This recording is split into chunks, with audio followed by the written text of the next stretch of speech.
Help! Daddy's locked me in.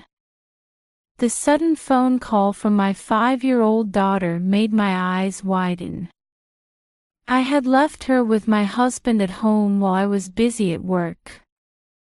Who would have thought I'd get such an SOS call when he was supposed to be watching her? There's smoke too. Get me out of here quick. Not knowing what on earth was happening, I rushed out of the office in a panic. And when I finally reached home, what I saw before me was an unbelievable sight. I married Anthony when I was 26, after being introduced by an acquaintance. We worked for completely different companies, but our values were similar, and we nurtured our love smoothly. After our daughter Dakota was born, we supported each other through the bewildering experience of first-time parenting. I naively thought we'd continue to live happily as a family of 3. Next to my always smiling husband and daughter, I was carefree in my thoughts. However, around our 6th year of marriage, dark clouds began to loom over our peaceful daily life. Honey, tomorrow's Dakota's 5th birthday. You'll be able to come home early, right? No, that might be tough. Probably impossible. What? Really? I thought I'd asked you to keep that day free a while back. It's work, can't be helped. It's just a birthday anyway, you'll just eat cake. You two can handle it yourselves. With those words, Anthony headed off to work in a bad mood. So Daddy won't be celebrating with us. Looking at my daughter sitting at the table with a glum face after watching her father's back disappear, I felt helpless. The sudden change in our once happy life was none other than Anthony's attitude. He gradually stopped coming home, and the days we didn't see his face increased. When I asked why, my husband always insisted he was busy with work and wouldn't really talk to me. That wasn't the only thing that changed. There's a sale today. I'd better stock up. After dropping Dakota off at daycare, I sighed as I took out my notebook from my pocket. At the same time Anthony stopped coming home, he suddenly became extremely strict about money. My husband started managing even my income, and the living expenses he handed over were only $300 a month. I couldn't even buy proper clothes for our daughter, so I had to dip into my own savings to buy what Dakota needed. If it was just about saving money, I would have cooperated, but he went as far as warning me, "Don't waste money just because it's close by," when I went to the nearest store. It seemed he didn't want me to spend any money at all. Even then, I still believed in Anthony. I told myself that he was just stressed from work and temporarily irritable. Although something felt off, I decided to watch over him and support him. However, contrary to my expectations, Anthony's attitude only escalated. As he spent less and less time at home, he gradually started pushing all responsibilities related to Dakota onto me. Childcare is a woman's job, isn't it? You're her mother, so make sure you balance work and properly discipline her. Until then, he would look after our daughter when I had to work on holidays. But with those cold words, he stopped cooperating with childcare even during the little time he spent at home.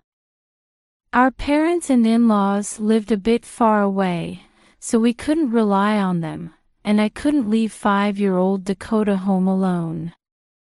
So, without telling him, I decided to buy a cell phone for children with my own money. Is this for me? Yes, but it's only for contact. You can't play games on it. And this is a secret from Daddy. If anything happens, call Mommy, okay? That's how I ensured our daughter's safety and decided to have her stay home alone only when absolutely necessary. Anthony's attitude continued to worsen after that. Not only was he never home, but for some reason, he started treating me with obvious disdain. I've been thinking for a while, but you really can't do anything, can you? I feel like I've been scammed, ending up with such a useless wife. How can you say such things? You're the one who chose me, aren't you? That's why I regret it. Please, just divorce me already. Every time we met, he would say hurtful things to me, overturn the food I'd made, and eventually even demanded a divorce. At first, I thought maybe I had done something wrong and tried to make amends with Anthony. But even when I asked for a reason, he wouldn't tell me anything and just shut himself in his room. What should I do? To be honest, my heart was close to breaking. Still, with little Dakota to think about, I vowed not to get divorced and kept trying to persuade him to reconsider. But looking back now, that might have been the worst decision. One day, an unimaginably terrible incident occurred. That day, there was trouble at work, and even though it was my day off, I suddenly had to go in. As usual, thinking I probably couldn't rely on Anthony, I was about to ask Dakota to stay home alone. But this time, he was different. I'll look after Dakota, so you go to work. It's urgent, right? Unusually, he didn't go out and offered to take care of our daughter himself. However, with the talk of divorce hanging in the air, I felt greatly confused and anxious about his sudden change in attitude. Still, I couldn't deny that his offer was helpful. Really? Then I'll leave her to you. Dakota, be a good girl, okay? Unaware of the tragedy that was about to unfold, I left our daughter with him and went to work. About an hour after I arrived at work, it happened. As I was working hard, trying to get back home as soon as possible, I received a phone call. When I checked, it was from Dakota, who was supposed to be with Anthony. What's wrong? I answered the phone quickly, feeling uneasy. The next moment, help. Daddy's locked me in. Those words jumping into my ear confused me. Dakota. What do you mean? I don't know, but there seems to be smoke too. Get me out of here quick. Hearing my daughter's cry, on the verge of tears, I found myself rushing out of the office and jumping into my car before I knew it. I didn't understand the situation well, but I knew Dakota wouldn't lie about something like this, and it was clearly an emergency. What on earth happened? What is Anthony doing? On my way home, I tried calling my husband while panicking, but he didn't answer at all. Soon, I started seeing fire trucks heading in the direction of our house, and my anxiety grew immensely. Dakota, please be safe. However, despite my prayers, an unbelievable sight was waiting for me when I reached our home. No, this can't be happening. The moment I got out of the car, I covered my mouth at the intense heat. Our house, which had been normal just a few hours ago, was now engulfed in bright red flames. For a moment, I was dumbfounded, but remembering my daughter who had been calling for help, I instinctively tried to rush towards the house. However, I was stopped by people around me and ended up falling to my knees on the spot, helpless. Dakota might be suffering in that sea of fire. How did this happen? As I muttered weakly, a cheerful ringtone sounded. Still in a daze, unable to accept reality, I picked up my phone and widened my eyes the moment I saw the screen. It was an email from my husband, with a casual message saying, "I suddenly have to go on a business trip for work. Can't look after Dakota anymore, so get back home early." Seeing such a nonchalant message, as if it had nothing to do with him, I was crying with anger. How irresponsible, not even knowing the situation. Having lost our house filled with so many memories, and more importantly, my precious daughter, I felt a clear sense of hatred towards my husband for the first time. The next morning, I was standing in front of Anthony's workplace. At that time, I was shaking with anger like I had never experienced before. Until then, I had endured no matter how terribly he treated me. That was because I had convinced myself that if only I endured, it would be fine. However, thinking about the tragedy that had befallen our daughter, my sadness and anger were uncontrollable, and I couldn't possibly forgive his actions. I won't let him get away with this. After waiting for a few minutes, burning with anger, Anthony appeared in his familiar suit, heading to work. "Ha! Why are you here?" The moment he saw me, he stepped back, looking shocked. "Good morning."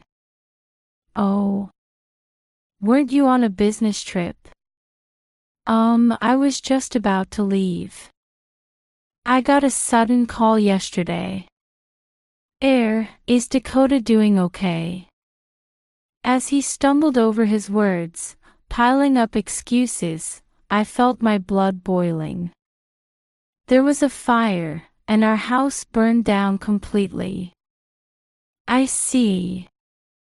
That's unfortunate. So, what happened to Dakota?" His theatrical way of speaking finally made me snap. Anthony didn't seem to realize it yet, but by that time, I already knew the whole story of the incident. "How could she escape?" "You locked her in." Surprised by my sudden shout and the content of my words, Anthony stiffened. Glaring at him, I was recalling the events of the previous day. Dakota managed to survive. "And I know everything you did now." Perhaps it was a blessing in disguise, but shortly after arriving at our burning home, I was informed by a paramedic that our daughter was safe. Although our house had burned down, a neighbor had discovered the fire and immediately called an ambulance. The fact that the source of the fire was far from the children's room where Dakota was also contributed to her survival. Dakota was injured but not life-threateningly, and was resting in the hospital. Besides our daughter, there was one more thing that survived the sea of fire. Actually, I bought a cell phone for children without telling you. "Ha! What does that matter?" I silently took Dakota's cell phone out of my bag and showed it to my husband.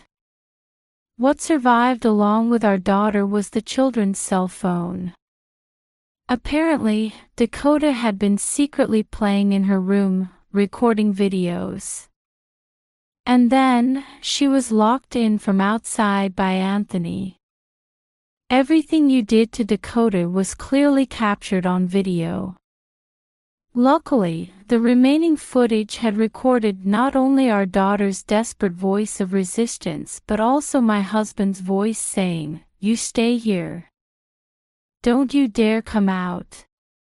After doing such a thing, to even set the house on fire, it's truly unbelievable. Imagining again the fear our daughter must have experienced, I felt overwhelmed.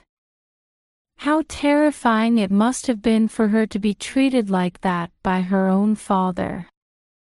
However, even after such an irreparable situation, Anthony seemed intent on continuing to feign ignorance. "Wait a minute. Sure, I locked Dakota in the room, but that was to keep her from going outside on her own. Why are you blaming me for the fire too?" Surprisingly, instead of apologizing, he frowned and showed an irritated expression. However, it was too late for him to try to escape now. "You're still saying such things. We have all the evidence. You know there's a store behind our house, right?" At that moment, Anthony gasped, and I smirked. The source of the fire was in the backyard, so when I checked, the security camera installed at the store behind our house had captured Anthony setting fire to the house with gasoline and a lighter. Don't think you can get away with doing such a horrible thing. Still angry, I took a step closer to him. "Why did you do this in the first place?" Although what he did was absolutely unforgivable, if he had shown even a little remorse, my feelings might have softened somewhat. "It's because you have no charm as a wife." However, unbelievably, my husband doubled down and started excitedly explaining the circumstances. "I met my soulmate. A woman many times better than you." Anthony said he fell in love at first sight with a woman he met at a bar on his way home from work. He continued to approach her, and their relationship developed into something like lovers. My husband, who had become infatuated, lavished money on her and eventually even started thinking about marriage. That was probably why he stopped coming home, became harsh towards me, and kept pushing for divorce. "It's your fault for not agreeing to the divorce." Apparently, Anthony thought I couldn't bring myself to divorce because of our daughter when I stubbornly refused. So he decided to get rid of Dakota through the fire. Furthermore, he had lied about the business trip because he planned to stay at his mistress's house for a while, leaving me to handle everything like our daughter's funeral. I was planning to use the insurance money and fire insurance to spend on her. After spilling out all his true feelings, Anthony bit his lip, looking frustrated. He was probably just frustrated that his plan had been ruined, not feeling any remorse. As proof of that, Anthony suddenly glared at me. "You've ruined everything. What are you going to do about this?" And then, in a fit of rage, he reached out towards me with tremendous force, trying to attack me. However, we were right in front of his company. Probably sensing that something was unusual about our interaction, people around us had been watching the situation unfold. The moment Anthony grabbed my collar, a sharp male voice called out, "Stop that." Taking advantage of my husband's hesitation, several security guards rushed out from the company's entrance and quickly restrained him. "Stop it. Let go of me." Looking down at my husband, pathetically pinned to the ground, I rubbed my arm. To think I had been living for years with such a terrifying person who burned down our house, tried to harm his own daughter, and then attempted to hurt me when he was found out. Just the thought of it made my skin crawl. I had stayed with him for Dakota's sake all this time, but it turned out to be the opposite. For Dakota's sake too, stay away from us forever. At my words, Anthony finally gave up trying to escape and hung his head. And so, our marriage, which was supposed to have been happy, came to a permanent end. Later, I ended up divorcing Anthony. After being surrounded by security guards, he was taken to the police station and arrested on suspicion of arson. It was only natural, given the decisive evidence. Although Anthony won't be able to leave prison for a while, I don't intend to forgive him just for that. Currently, I'm demanding a total of $250,000 in damages from Anthony for 3 counts: burning down our house, endangering our daughter's life, and infidelity. From now on, Anthony will undoubtedly be unable to lead a decent life. On the other hand, I have moved into a new house with Dakota, who has recovered, and we're gradually regaining our peaceful life. From now on, I intend to watch over my daughter's growth in this new environment.